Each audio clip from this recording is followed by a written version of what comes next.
Ayan, dito na kami. Dito kami nanggaling kanina. So nga lang, hindi kami makapanghingi kasi nahiya kami sa may-ari. Ayan, kasama namin dito si Sangko. Siya yung nagbigay sa akin ng baya. Wak! Wak! So ito Sangko. Ito. Oh, yan. Ayun, di ba? Oh, yan. Magagamit tayo matagal. Tsaka madaling tagain. Ano? Nakalaylag yan.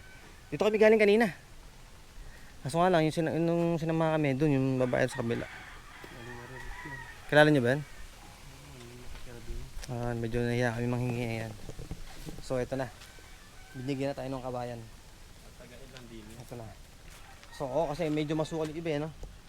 So ito yun na yung kunin namin na yan. Ito, sakto. Nakalabas na siya. Medyo mahaba siya. Ayan, marami na akong magagawa dito sa vlog. Ayan. Saktong-sakto ito. Ayan. Makagawa na kaya ako ng bahay dyan. Saan ko? Saan bahay? Ha? Isang ko po yung nanghuli ng mga isda, ganyan. Mga bayawak. Kaya kung gusto nyo po. Mukhang bayawak naman.